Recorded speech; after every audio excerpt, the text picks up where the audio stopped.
This is Business Express on Smooth 98.1. It's Omas and Zibby, and we have a special guest joining us. Just before we get our guest on, would love to let you know how you can be a part of the show. The WhatsApp number is 0809 4440981. You can also tweet at Smooth981. And we're streaming live on our YouTube as well. You can catch the live stream on YouTube. It's Smooth981. And with that said, we make welcome our guest this morning, Damilare Asimiyu, Macroeconomic Strategist, Afrinvest Research and Consulting. Good morning. Yes, good morning to you. This beautiful Monday morning. All right, so let's get into it. It seems this Monday would be one Monday that is packed with a whole lot of business decision to be made, especially when it's coming from the apex banker of the country. We understand that Yemi Cardoso, the governor of the CBN, will be chairing his first MPC meeting since appointment sometime around September. And then it just also got confirmed with other MPC members by the Senate over just about last week or thereabout. So talk to us about this as the governor presides over his first monetary policy meeting. What are the main issues confronting the CBN that we hope will be addressed in the press conference by tomorrow? Yeah, thank you very much for the question. I mean, there are two basic or two fundamental objectives of even having a CBN in the first instance, anywhere in the world, and that is to address the problem of price and exchange rate stability. So whatever other thing that will add to that will just be an additional input or factor to discuss. And going into the MPC meeting tomorrow, I mean, the current situation of those two macroeconomic indicators I mentioned are in a disturbing state. We talk of price stability, which speaks to inflation, right? As of the last print in January, inflation is at about 3-decade high of 29.9%. And when you talk about exchange rate stability, I mean, the last 12 to 15 months, in Nigeria has been convulsive in terms of exchange rate. So I believe these two considerations two matters rather, will top the consideration of whatever the MPC will be discussing. Every other thing will perhaps come as secondary to this. All right. So is monetary policy enough, though, to address the issues that, you've just listed?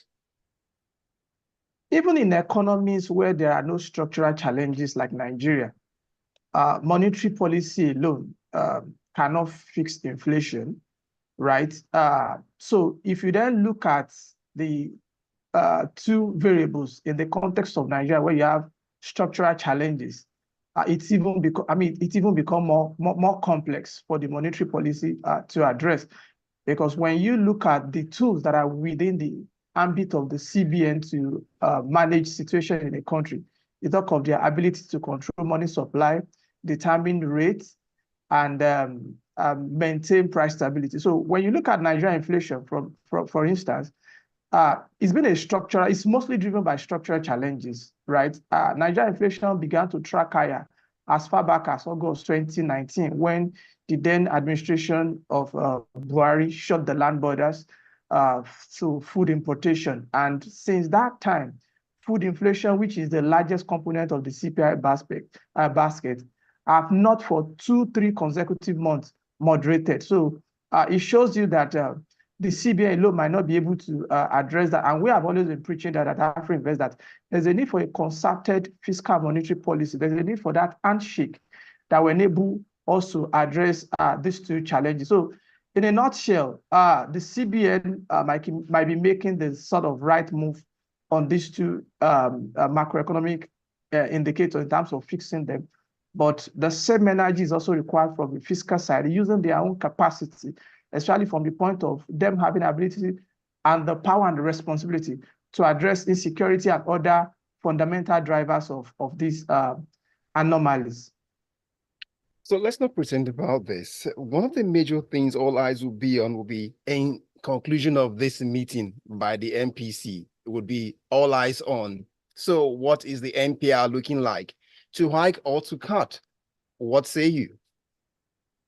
I mean, at this point, looking at the indices, right? A hold is even not an option, not to talk of a court. A court now will make Nigeria look as if we are not even serious. Your house cannot be burning, and the next thing you can bring closer to quenching the fire is a petrol, right? You make it more escalate. So even a hold at this point doesn't make any economic sense, because if you look at inflation at almost 30%, you also look at the recent auction, you look at the treasury bill, you look at the bond, even though there's still, to our own best of understanding, bond yield should even, perhaps, especially the long-dated one, should even be higher than 19%. But by and large, you look at every money or monetary policy, other monetary policy indicators, they are pointing towards increasing rates. And so if the CBN is actually ready to really tame inflation, then we should be talking of how many basis points in terms of minimum increase we should be expecting. So what would be the likely economic impact of a decision that's obviously to increase? Nigeria is at a crossroad now, and at this point, we just have to make a choice.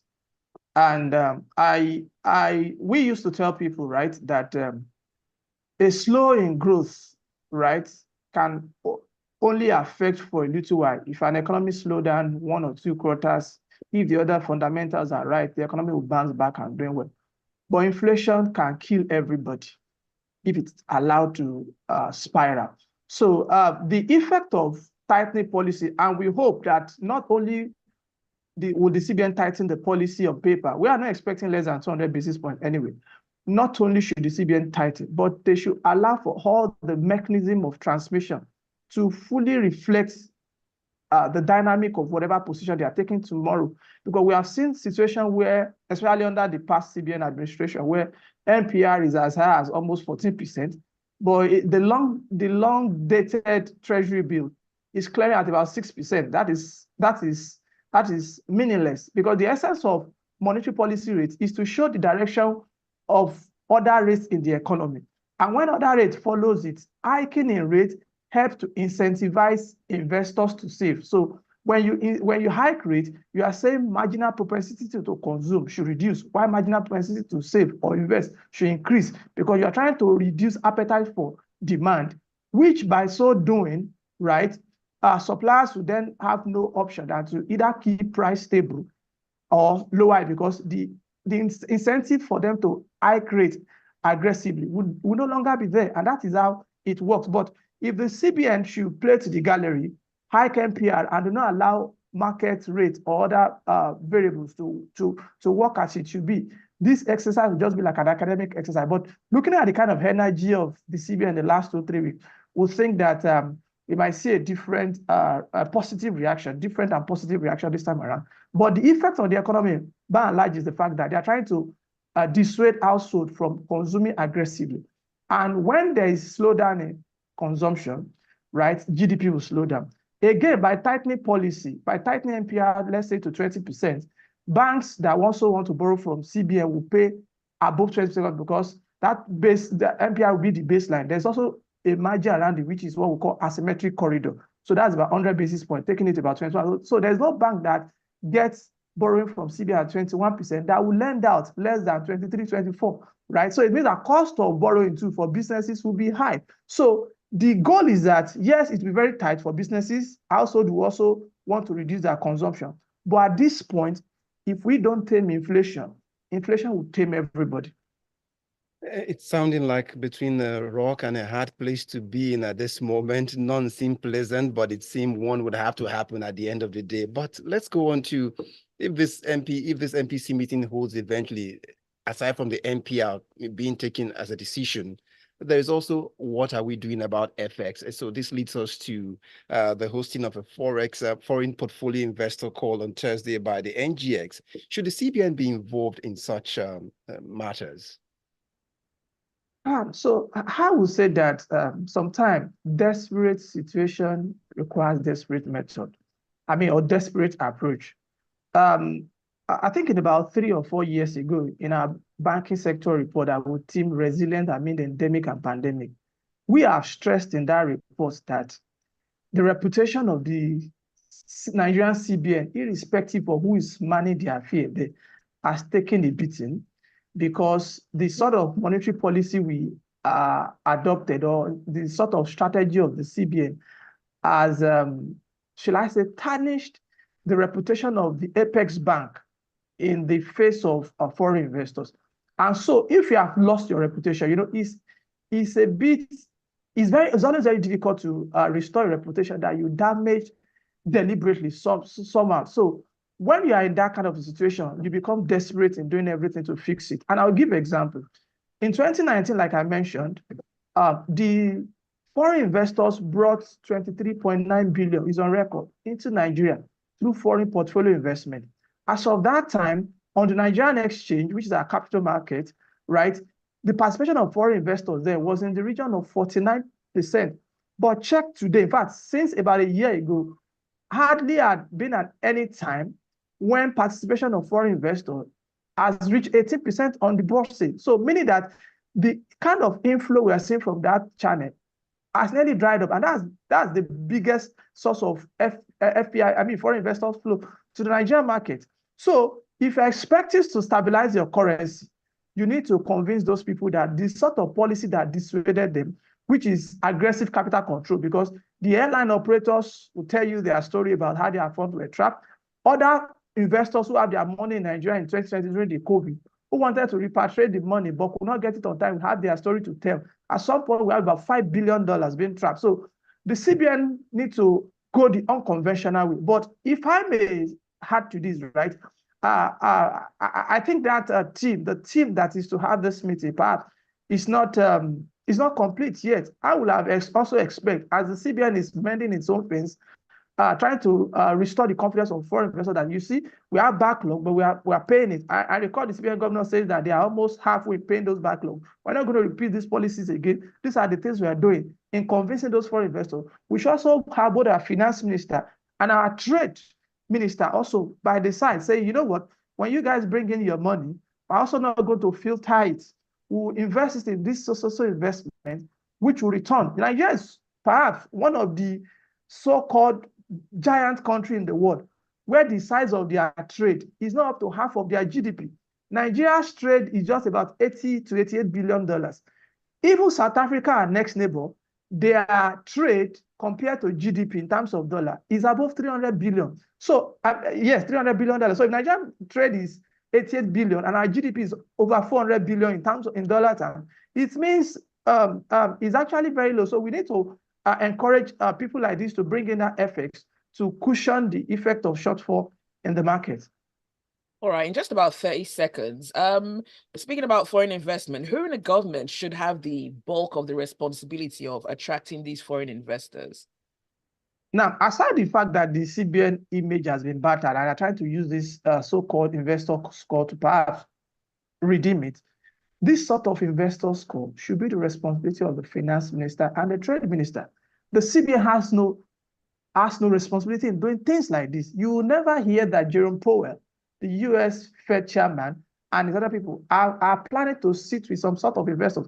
There was a news recently that the Nigerian president wanted to travel to one of the Middle East countries, right, to have meetings with their trade minister and or investment. You will not hear that is to have a meeting with the CBN. That's not the role of the CBN.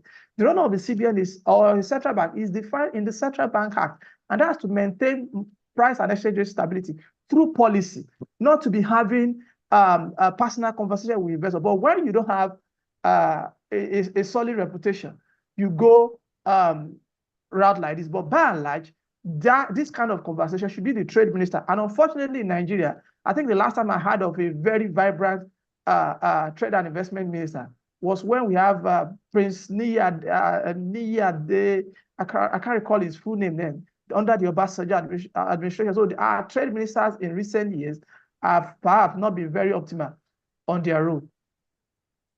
All right. Well, thank you so much, Damilare Asimiyu, for being with us on Business Express this morning. Thank you for having me. That is it for Business Express. Thanks for. Okay, we've got a message. Can we read this really quickly? Yeah, it's from Fine Oluboroko, says cutting or hiking the interest rate in the next MPC meeting will not stem inflation. I concur with your guess that there should be handshake between the CBN and the fiscal policy side to stem this galloping inflation. Fine Oluboroko's thoughts this morning. All right, thank you so much, Fine. Thanks for listening. Thanks for the message. And special thanks to our guest, Damilare Asimiyu, macroeconomic strategist, Afrinvest Research and Consulting.